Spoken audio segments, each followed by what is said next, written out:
Tonight, we host the immediate former chairman of the National Authority for the Campaign Against Alcohol and Drug Abuse NACADA Board, John Mutudo, as cases of teenagers abusing drugs and substance have escalated in the country. Just what stops us from realizing the gains of dealing with the menace?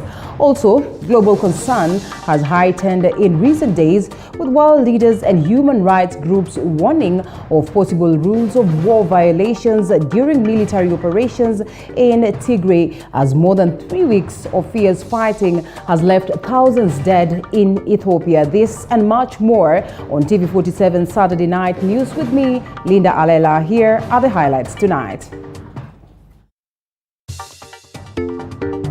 Tonight, confusion in DP RUTO's camp as he sends mixed signals about the BBI days after he skipped the Signatures Collection Lounge event. Also tonight, who wants David MARAGA'S job? Well, the next Chief Justice may have his or her work cut out, and mending ties with State House will be the most trying. Plus, police in Malaba kill a man for allegedly not wearing a mask. And 18 teenagers arrested in Riru at a party with several cartons of bottled liquor.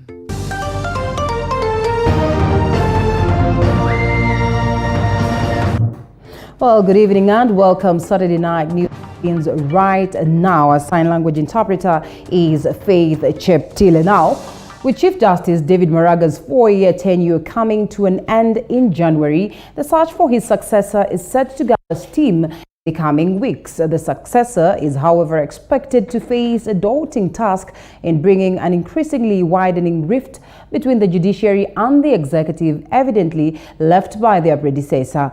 Our reporter David Mutoka paints the picture of the uphill task that awaits MARAGA'S successor in the wake of a visibly frustrated judiciary.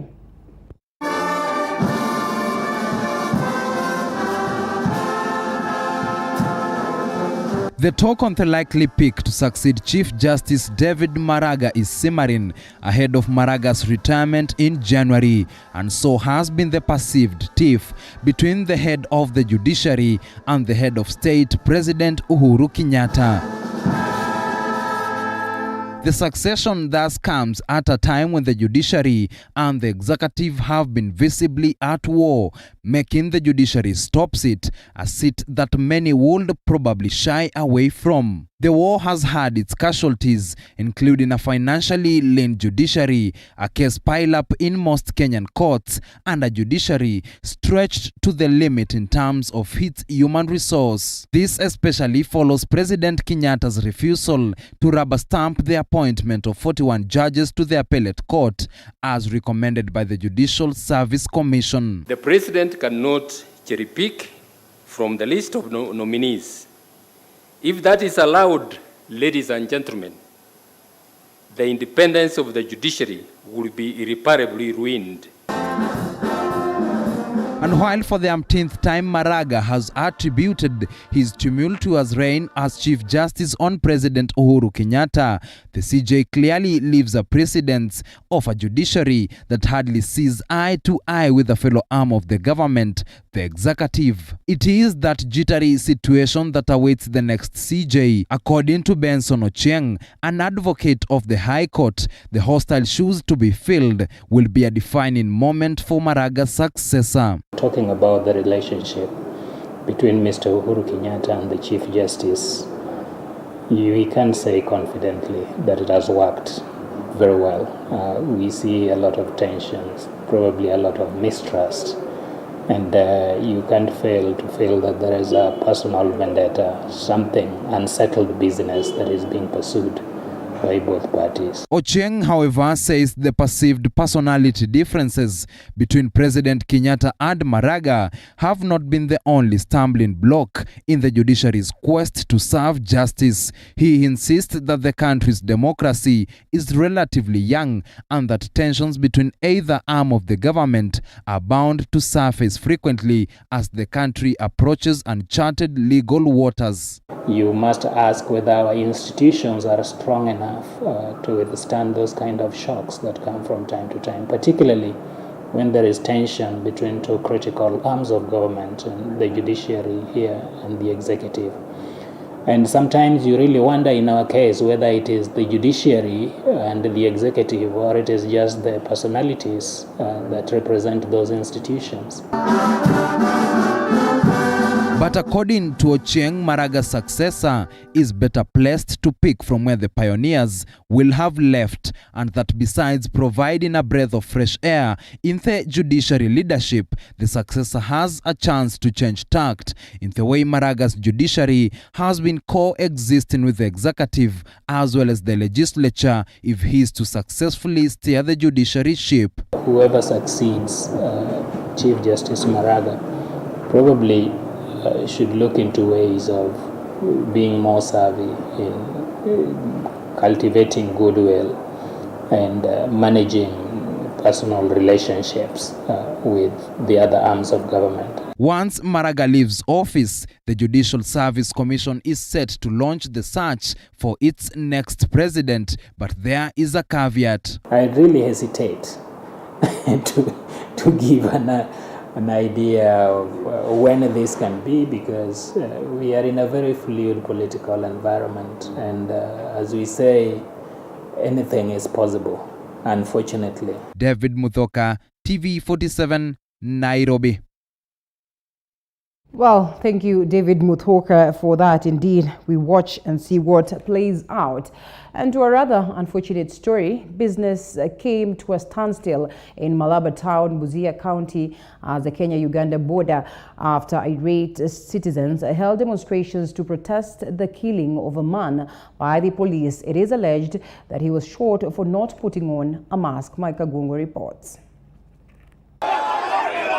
Irate citizens led by Malaba Central MCA Bernard Papa led demonstrations to Malaba police station protesting the shooting of 27-year-old Ezekiel Odera, an incident that happened on Friday evening. It is alleged that the man was shot by police officer when he was running away to evade arrest and died shortly after he was rushed to Kocholia Hospital. Serikali tunaiomba iprotect watu kwa kwamba walete mask. Sio unaua mwananchi kwa sababu ana mask.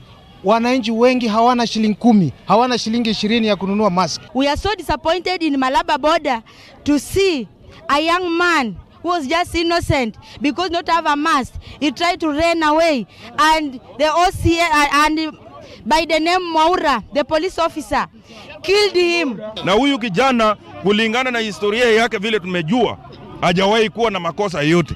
Na hii inasemekana tu ni hali ya barokoa. Tunakemea hii na tunasema enough is enough. Ninasikia uchungu sana kuona vijana wetu wanawawa bila makosa. Kama kuna makosa mtu anafaa ashikwe apelekwe kotini. The residents now want the said officer arrested and charged. They also want his colleagues, including the OCS Cecilia Modhoni, transferred from the area for allegedly harassing the residents. Mimi ningeomba hivi Matiang'i achukue sheria, huyo kwanza askari achukuliwe hatua ya kisheria. Yule ambayo alihusika kwa kuua huyo kijana lazima ashikwe. OCS lazima kwe. Tunaomba serikali kupitia kwa waziri Matiang'i, wale polisi wote ambao wamekaa hapa Malaba zaidi ya miaka 3 na kuendelea waende. They further want the Independent Police Oversight Authority IPOA and EACC to investigate graft cases against the officers at Malaba police station. Polisi wote wahamishwe hapa, tuletewe polisi wageni, especially huyu mama OCS aende kabisa. Yale maneno tumeona hapa, na naomba DCC, naomba County Commissioner wa hii Busia, naomba huyu OCS mwenye ako hapa ondolewe, kwa sababu hii ni kitendo ya kikatili ya kwamba watu wetu wanauawa kwa sababu ya mask. We call upon IPOA to come for investigation and make sure that the late has got that justice by the name the late Ezekiel. For TV47 from Malaba, Busia County, I'm Mike Kagwongo. Well, 18 teenagers have been arrested by detectives at a rented house along Bungoma Road in Kahawa Sukari, Kiambu County, merrymaking at a birthday party. The detectives managed to seize the birthday cake, which they suspect could have been laced with outlawed substances, and a carton of bottled alcohol. This has happened 6 days after 44 children were arrested partying in a house in Nairobi. Joanne Minor reports. When it rains, it pours. Barely a week after 44 underage teenagers were caught partying at a house in Nairobi, 18 others have been arrested at a birthday party in Kiambu. Detectives at Kahawa Sukari in Ruiru on Friday arrested 18 teenagers who were partying in a rented house within the town. Police say the owner of the house was away for work when the children were partying and was unaware of the happenings. The detectives managed to seize the birthday cake, which they suspect would have been laced with outlawed substances, and several cartons of bottled alcohol. Speaking at Kahawa Sukari Police Station, Ruiru Deputy County Commissioner Geoffrey Kithinji said the children were between 16 and 18 years and had attended a birthday party for 2 children in the area. Those who attended the party came from as far as Juja, Kahawa Wendani and Buruburu in Nairobi. Jana muda wa saa 8 officers wa hii station walipata habari kwamba kuna watoto ambao ni underage ambao walikuwa na birthday party katika nyumba moja ambayo iko Bungoma Road, na officers waliweza kwenda pale na wakaweza kupata watoto 18, wawili wakiwa miaka 18 na wengine wakiwa chini kufika mpaka miaka 16. Birthday yenyewe ilikuwa ni ya watoto wawili, na hao watoto wengi wao wanatoka Kawendani, mmoja kutoka Njunja na mwingine all the way from Buruburu. Kithinji revealed that police have launched investigations to establish how they managed to get the alcohol and how they held the party without their parents' consent, urging parents to be closely monitoring their children. Tahadhari ni kwamba wazazi waweze kufanya close monitoring of their children, especially masaa ya mchana. Usiku wazazi wapo, lakini masaa ya mchana ndio watoto wanaweza fanya. Hata watoto wengi wanasema naenda birthday party, but in actual sense sio birthday party. Tuta contact wazazi, and if it means we involve officers to counsel or to counsel the children, then we will do it. We have given ourselves until Tuesday so that we can be able to monitor. Meanwhile, the children have been released on a police bond, even as the detectives seek to engage counselors to help the minors. Joanne Minor, TV47. Well, this continues to raise questions on the aspect of parenting, but away from it, a total of 24 doctors and 22 nurses have succumbed to COVID-19. This is according to Doctors and Nurses Unions officials, who are now blaming the government for failing to provide adequate protective gear for the health workers, a leading cause of a high number of infections among them. Elsewhere, former Naivasha Member of Parliament John Mututho has pointed a finger at the Ministry of Health over alleged fake COVID-19 and yellow fever certificates, which led to the banning of Kenyans from accessing United Arab Emirates visas. Zaina Mohammed with the details. With only 1 week remaining to the expiry of the doctors and nurses strike notice, things are seemingly getting bleaker as days go by, with the union officials now saying more than 24 doctors and 22 nurses have succumbed to COVID-19. According to them, lack of adequate protective gear for health workers is a leading cause for high number of infections among them. Lakini jambo la ajabu ni kwamba ukienda hospitali sahi hapa Kakamega, hakuna barakoa, hakuna makuanda ya kufanyia kazi, saa zingine hakuna hata dawa, na ili hali tuko na viongozi. The health workers who were speaking during the burial of the late Dr. Hudson Alumera say they are not ready to watch more of their colleagues succumb to the virus. Hence, the strike will go on as planned should the government fail to fulfill the doctors' demands. Kiholela. Ikiwa kama hakuna life group life insurance, kama hakuna comprehensive medical cover, kama hakuna kutulipa mambo ya risk allowance na kuangalia maslahi yetu kwa ujumla, mambo ya personal protective equipment, kufikia tarehe 7 sisi sote tutaondoka. Na hiyo serikali, hiyo mabilioni wanasema yuko ya BBI, lakini hakuna mabilioni ya wahudumu wa afya. Wao wataenda kwa hospitali kufanya kazi bila vifaa vya kufanyia kazi. Elsewhere, former Naivasha MP John Mutudho has pointed a finger at the Ministry of Health over alleged fake COVID-19 and yellow fever certificates, which led to the banning of 13 countries from accessing UAE states, including Kenya. According to the former legislator, President Uhuru Kenyatta should crack a whip on all those involved in the distribution of fake certificates. Wanapeana certificate fake ya yellow fever, wanapeana ya COVID fake, walipatiana vitu ya kuzuia hii COVID fake. Watu wamekula pesa yote, wamekuwa mabilionea kwa sababu ili watu wakufe. Hawa ni watu wa mapepo, na hawa watu wa mapepo hakuna njia ingine. Mtukufu Rais, Mheshimiwa Rais, hakuna njia ingine yote imebaki, ni wewe kufagia kutoka kwa watchman mpaka kwa Mutahi Kagwe. This is as Kenya records a total of 949 new COVID-19 cases, 274 recoveries, and 4 new deaths. Zainab Mohammed, TV47. Well, my team is still working on us getting that interview with John Mutudho, that is the former chair of NACADA board. But meanwhile, we also have so much coming your way. First, let's take a short break.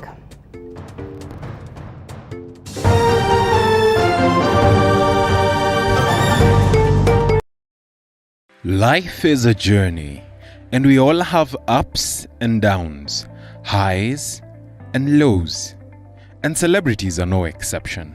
Do you know I couldn't pay rent? Do you know there's a time I went 3 days without food? If you read my book, I ate Colgate for dinner. On Coffee with Movie, we get up close and personal. Nilizaliwa hivyo. Yes, mimi sijawahi ona. We have candid conversations that are inspiring. Na acha nikwambie, mtu mmebarikiwa na mlikuwa nyote mko kwa line, mko kwa foleni. Huyu akibarikiwa si ametoka, bado foleni nasonga. Wewe ni next. Humorous. This is going to be the craziest interview ever. And life-changing. Success is value system and the legacy you leave. Coffee with Movie, every Sunday at 8 p.m. only on TV47. Every muscle, every bone is our concern. A lot of pressure with both your hands, you're going to collapse the infant's chest. Any pain. There you go. You can calm down. Any discomfort. We have just the right doctor. I'm a consultant breast surgeon. I'm an emergency care specialist. A chiropractor. With just the right remedy. Majority of patients will actually just require supportive treatment. Join us on Body Garage every Wednesday at 8:30 p.m. because we care.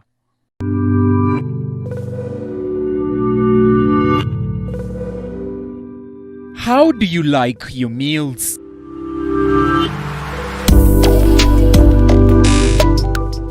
Sweet and tasty or spicy and savory?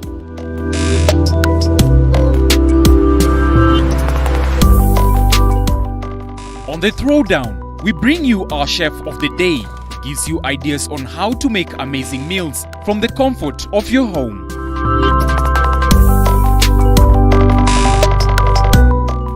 Every Sunday from 6:30 p.m.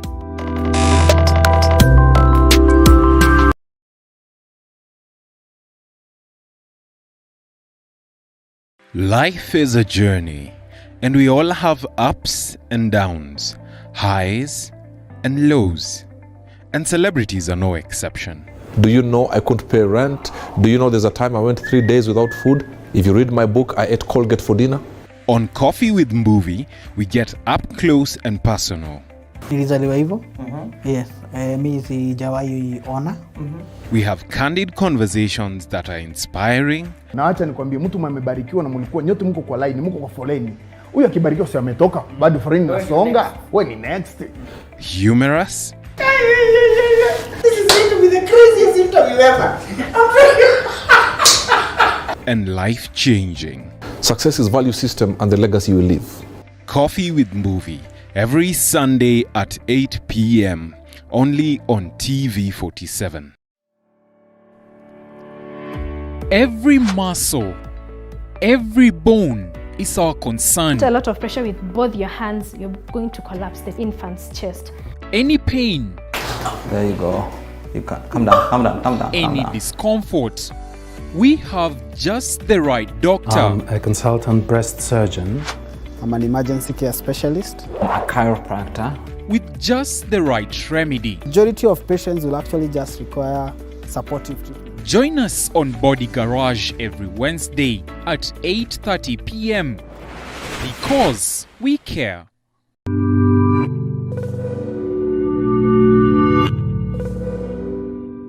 How do you like your meals?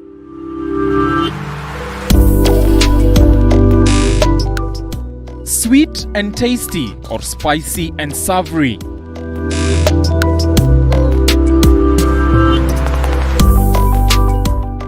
On the Throwdown, we bring you our chef of the day, gives you ideas on how to make amazing meals from the comfort of your home.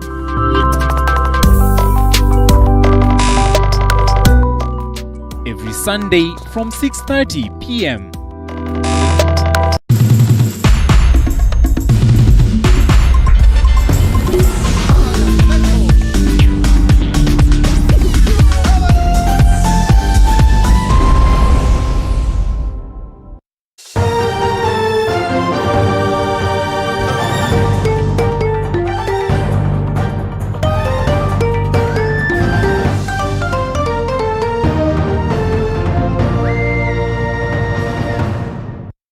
Welcome back to Saturday Night News, and thank you for choosing to stay with us. To more news, West Pokot County government leaders want schools reopened fully to avert the rising cases of teenage pregnancies and early forced marriages in the county. The county is among the worst affected in the country, where some 100 teenagers, 29 of them between the ages of 15 and 19 or to 19 years, get pregnant yearly.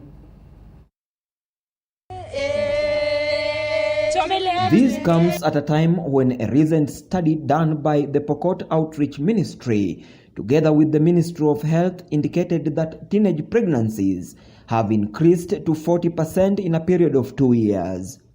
Karibu kila mtoto ameolewa, msichana, wengine wamepata mimba, na ni aibu kwa West Pokot kwa hiyo maneno. Governor Lonyangapuo added that the long period of children being at after schools were shut down because of the COVID-19 pandemic is one of the major factors. Fungueni shule, watoto wasichana na watoto wanaume warudi shule. Huko ndio Mungu aliumba, wataenda kukua kwa huko. Nyumbani hakuna rules. The prevalence rate of teenage pregnancies in West Pokot stands at 29%, more than the national figure of 18%. While female genital mutilations stand at 74%, more than the national figure of 21%. These are adolescents. They are easily attracted by the opposite sex. Yeah, so those are among this. And then also, there's one failure now at the parenthood. Other stakeholders say that teenage pregnancies in the county have been rampant, as most of the girls got pregnant because of ignorance and lack of knowledge on reproductive health. Through this platform, we have been able to meet with the policy makers and air out our views on sexual reproductive health and rights. And I've seen policy makers giving an impact on this issue. They said that 50% of maternal deaths among girls from 15 to 19 years of age occur due to unsafe abortion practices. County Executive Member for Health Jackson Yaralima noted that early sex has led to violation of rights and an early reproductive burden on young girls, exposing them to early pregnancy, childbirth, and also higher risk of sexually transmitted diseases. We still need more of these informations to reach into our rural areas. We have disadvantaged communities and wards within this particular county. The borders of Uganda and West Pokot County, the borders of Turkana and this county, and also the borders of Baringo and these particular counties, where schools are so much they are at a distance. Calvin Chitwa, TV47. To some bit of politics now, is the Deputy President William Ruto changing tune on the BBI Constitution Amendment Bill? Well, in yet another interesting turn of events, the Deputy President, through his Twitter account, lauded the gains of the BBI Constitution Bill, claiming Article 11A of the Constitution will anchor the ordinary people. And as Lynette Githua reports, hours later, the DP, again in his Twitter account, dismissed reports that he was in support of the BBI. Deputy President William Ruto, for the most part of the BBI campaign, has had his reservations. He has always poked holes on the report. At the Bomas of Kenya during the launch of the BBI report, DP Ruto was the only one who called for a relook at the document. Today, the DP in a tweet claimed that Article 11A of the Constitution Amendment Bill, which was introduced after the Bomas event, will anchor the ordinary people. He added that the article will favor the hustler economics of wheelbarrow, boda, mama mboga, pastoralists and butchers, and guaranteed minimum returns in coffee, tea, korosho, sugar and maize. The Deputy President, who has also been the face of opposition to the BBI process, assured Kenyans of a working consensus to bring out a win-win situation and shunned political merchants. The DP said in a tweet that he is working with his boss Uhuru Kenyatta to improve the BBI post-Bomas. But in another tweet, the DP seemed to dismiss his perceived change of heart, accusing his antagonists of pushing for a contested referendum. He tweets that the possibility of a consensus is his rival's nightmare. Well, mixed signals from a DP indeed. But some quarters are already hauling him for his perceived support for the BBI. Kakamega Governor Wycliffe Oparanya went first.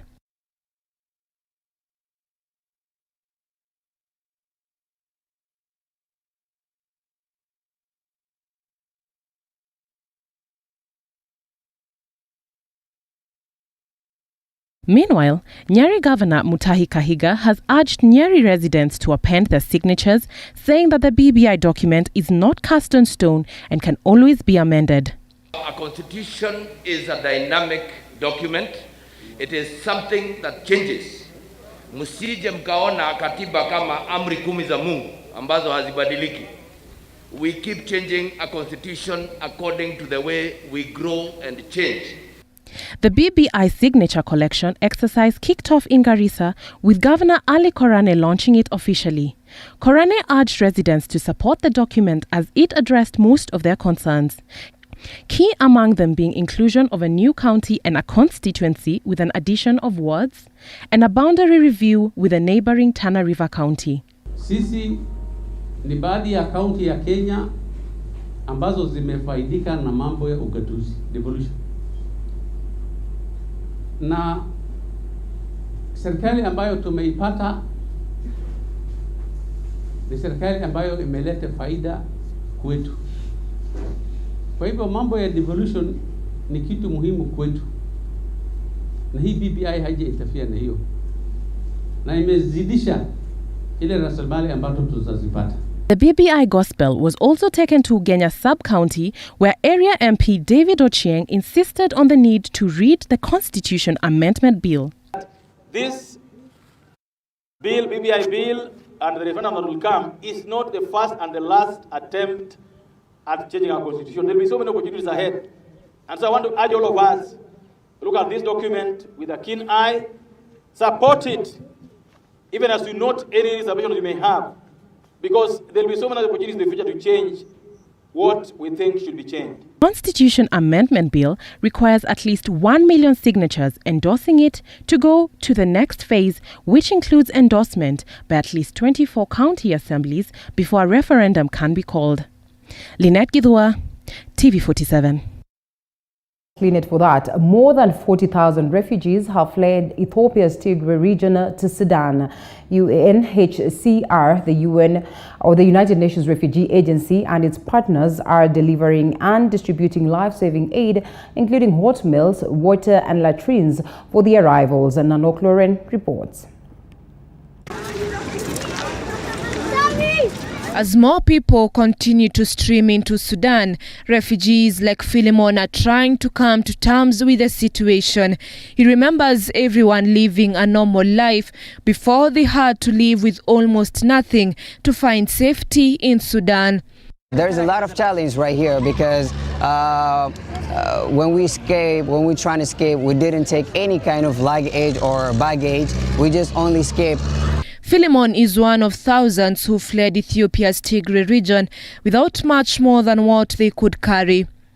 UNHCR staff at the Hamdayet border crossing in Kassala state and the Lugdi crossing in Gedaref state are registering thousands of new arrivals each day, but the humanitarian response continues to face logistical challenges. The relocation of refugees away from the border is hampered by logistics and distances, limiting the number of people being transferred to Rakuba camp in Gedaref, some 80 kilometers inside Sudan. We have a challenge. It is mainly relocating the refugees. The process, the trip takes more than 15 hours from this reception center to Rakuba camp in Gedaref estate. So it is a lot of work. Even before the violence spread through Ethiopia, Sudan was already home to nearly 1 million refugees, mainly from South Sudan. Nanok Lauren, TV47. Well, it's now time that we again take a brief break, but remember we're coming back with the interview on substance or drug and substance abuse. Honorable John Mutudo is our guest at 9, so make sure that you keep it right here and keep sending your questions. We proceed after that break.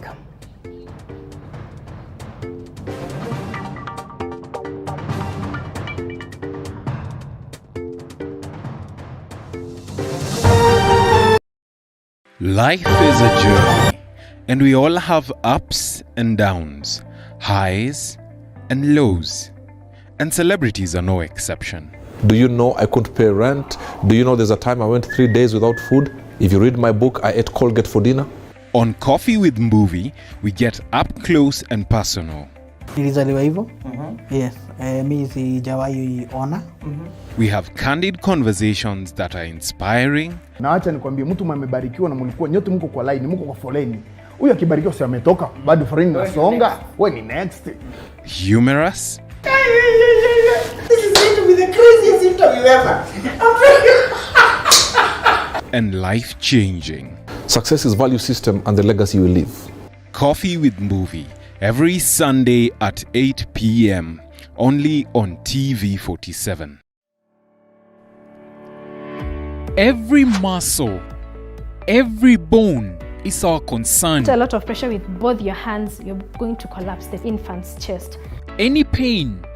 There you go. You can calm down. Any discomfort.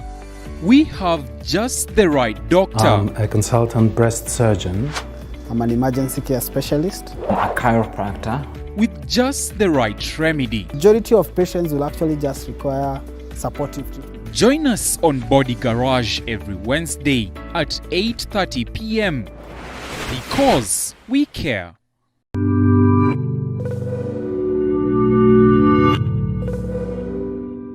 How do you like your meals?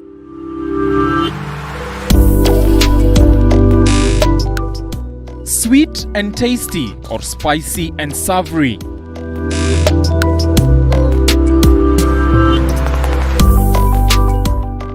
On the Throwdown, we bring you our chef of the day. He gives you ideas on how to make amazing meals from the comfort of your home.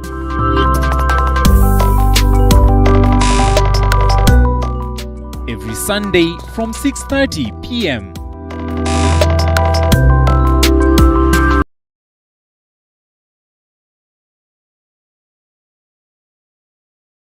Life is a journey, and we all have ups and downs, highs and lows, and celebrities are no exception. Do you know I couldn't pay rent? Do you know there's a time I went 3 days without food? If you read my book, I ate Colgate for dinner. On Coffee with Mbuvi, we get up close and personal. Nilizaliwa hivyo. Yes. Mimi sijawahi ona. We have candid conversations that are inspiring. Na acha nikwambie, mtu mmebarikiwa na mlikuwa nyote mko kwa line, mko kwa foleni. Huyu akibarikiwa si ametoka, bado foleni inasonga. Wewe ni next. Humorous. This is going to be the craziest interview ever. And life-changing. Success is value system and the legacy you leave.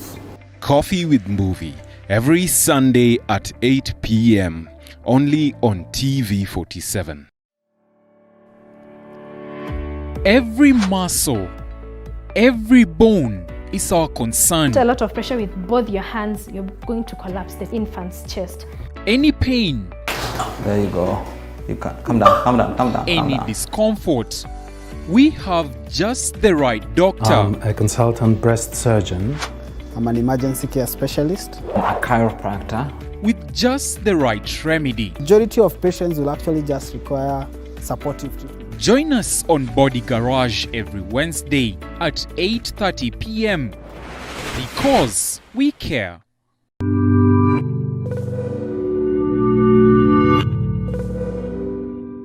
How do you like your meals?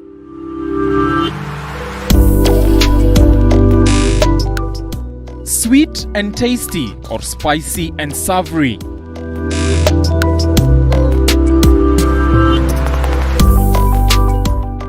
On the Throwdown, we bring you our chef of the day.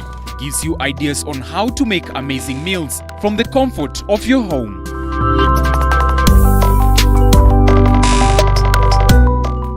Every Sunday from 6:30 p.m.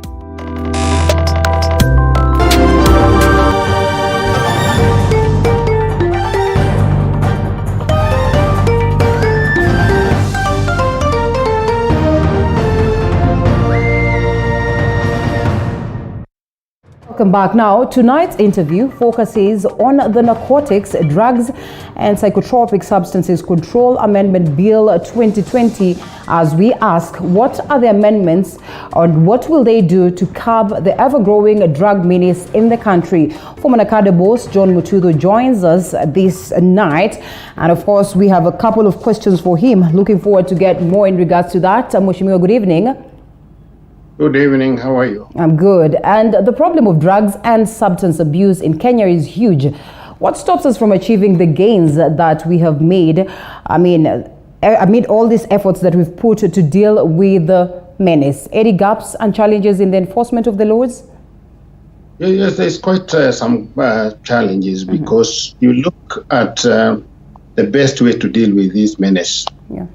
And basically you have to address two primary issues. One is called supply suppression. You cut the supplies. Everybody tried to do the same. Police, when they succeed in cutting the supplies, will end up in courts. And the court's maximum fine they will do is about 250K.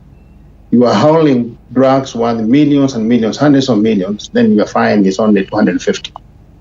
The other thing is that lack of clarity in terms of forfeiture or seizure of assets where you are caught. And then over-punishing the people, small people who are just having a few grams. Those are some of the issues that made it very, very difficult for the police and all these other agents to do what they had to do. But today, with this amendment, you can go up to 20 million fine if you are a big-time guy on this stuff, or equivalent. It's quite elaborate. And now nobody escapes. If you are a landlord and the gentleman or the lady is dealing with drugs and you have been encouraging to do the same, then you are equally guilty and you lose your property.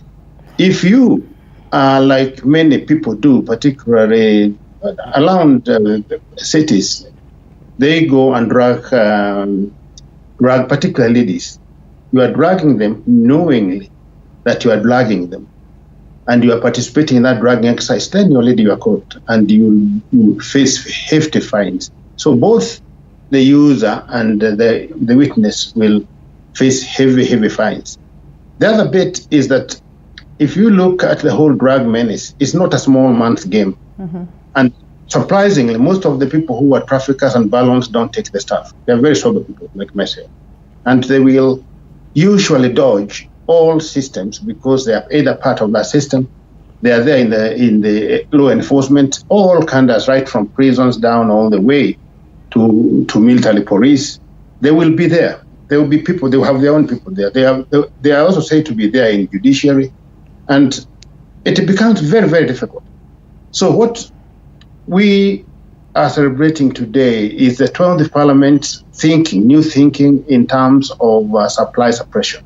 They need, the law enforcement agents or criminal justice system requires a new tool, because this 1994 tool is not adequate, particularly in punitive measures associated with this. Maybe I should ask this then. What exactly is the Narcotics, Drugs and Psychotropic Substance Control Amendment Bill that you present, and what's it all about? And what are the proposed changes that sit within this document? I would go bit by bit, but in a nutshell, just for the general viewing, is that we have a law that was last amended in 1994. Yeah. Between 1994 and today, many things have changed. We have new drugs, more potent drugs, although the primary drugs remain the same. But now, when you look at how do you handle the people who are popularly known as barons, drug barons, how do you deal with it? Is by getting the substance and then taking them to court. It never works. But even if you're able to prosecute them, for instance, and that's what I'm saying, that's what I'm trying to put across, the difference in 2020 amendment, the fines are so small. I have personally been involved in arrest of some people under Kibera court, and you have a bond of about 3 million shillings. And you'll be surprised that within less than 5 minutes, they have raised, somebody looking very humble, they have raised the bill of 3 million, meaning that really you are doing nothing. And when you do a fine, which is allowed by law, it's about 250,000. It's just like, they just laugh at you. Yeah. So if you are caught with certain quantities of particular drugs, it will take quite some time to go through each and every part. Let's get this clear, Mheshimiwa. Let's get this clear. Well, are we trying to say that it's we have penalties that are a little bit too lenient, or there's need for us to probably revisit and maybe tighten the noose or even get these penalties enhanced? Today we have very lenient penalties. Very lenient. In fact, it's a serious joke. Okay. And they are skewed towards punishing the user. Now, in 2020 bill, we have very punitive measures and targeting the balance and these traffickers and so forth. That's the difference between the two. That's what was amendment on. And we are guaranteed of getting goodwill that is going to come in handy towards ensuring that in the event that this bill sails through, then such will be implemented? Yes, we have, because you see, if you look at this country, although we are now in total mess in terms of drug abuse, but if you were to work very closely, working from overseas and all these other places, you will realize that the big people are not many. They are not that many. Yeah, they in our days, I've not followed the latest because I'm no longer on the front line. But in our days, there were less than 30 people who were involved. And I could easily narrate and tell you that if you are caught today and you are fined 100 million, and the speed at which you are going to get prosecuted, and it can be repeated many times, and that you are going to lose your assets, then you are gone. You're off the market. That's for sure. But as long as you think you can buy your way all the way to hell, then the police cannot be blamed for just letting it go. So we need very urgently a new tool so that the law enforcement agents can go with a bang.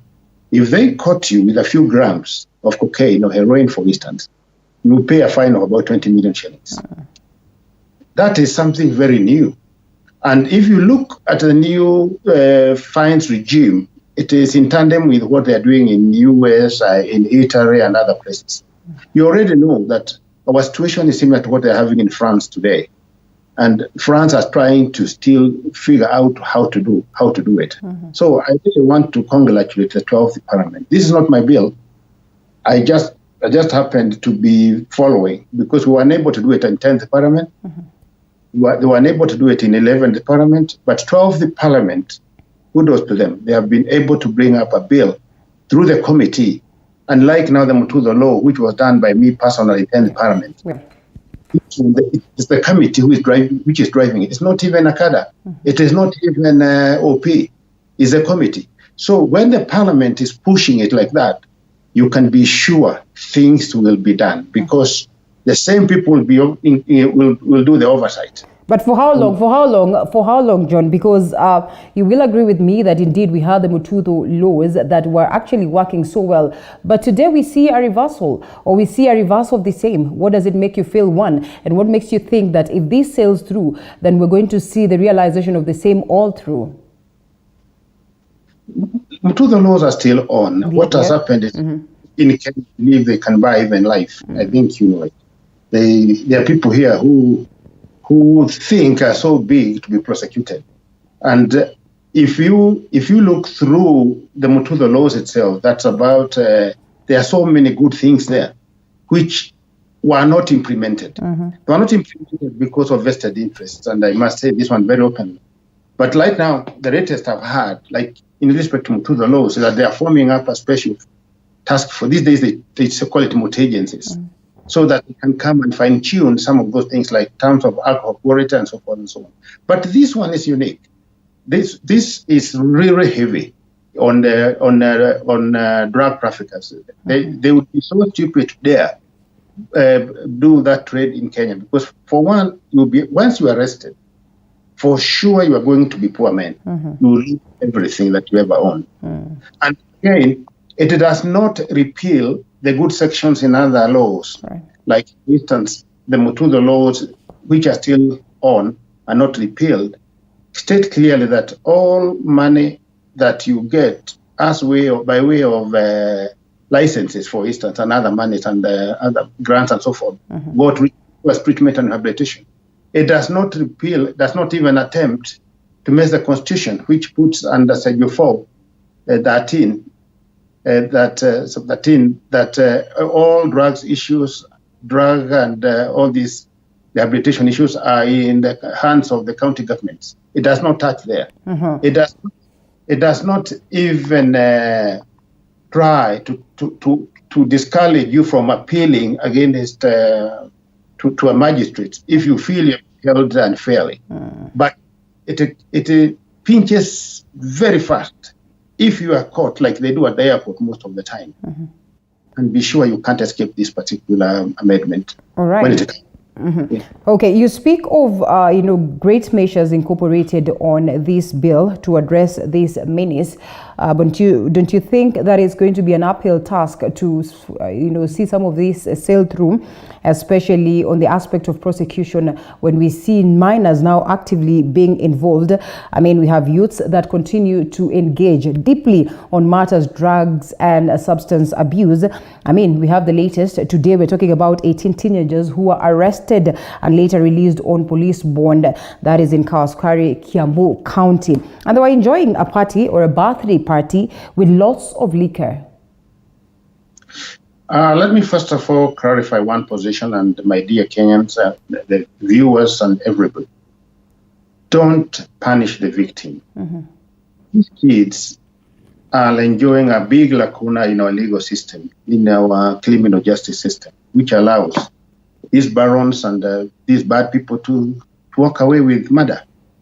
What I would like to see, like the 18 kids, they should not just be released, they should be taken to a rehab. There are lots of rehab. There are about 250 plus today. And the law is very clear that will be at their own cost.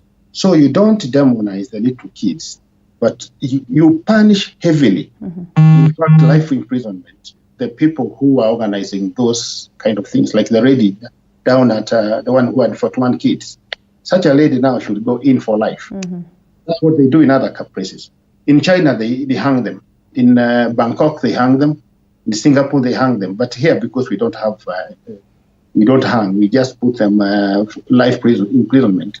So the kids who are suffering, and they are very, very many, and this December is going to be so chaotic, like we want the area. We should alert the government, or particularly those ones who are arresting officers. Once you have those kind of kids, don't release them home. Take them to a rehab. Zala is undergoing some rehabilitation right now. That is a government facility. You have Gilgil here, which is a government facility. You have Moi Faro, which is a government facility. You have Coast General. And we have also a new one by Nakada, which is at around Mombasa.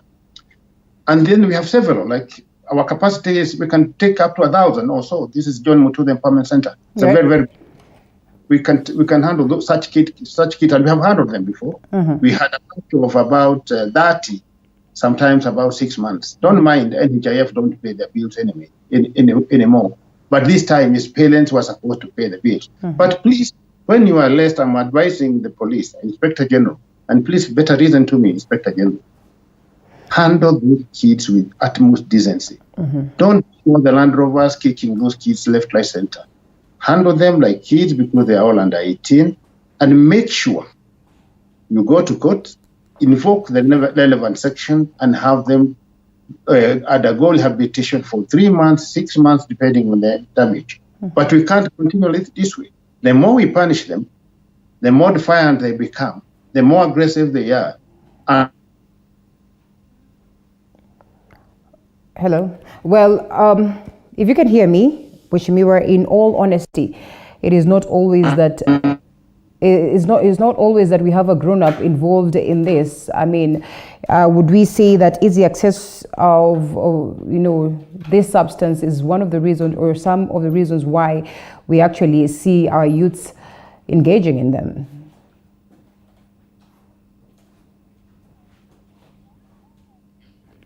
It's not very clear. Still not very clear as we try and fix that. We have to say, well, thank you to him. In the event that we get a hold of him again, well and good. But if we do not, we say thank you so much for the great insights right here. Of course, the conversation continues. That was Honorable John Mututu, who's the former chair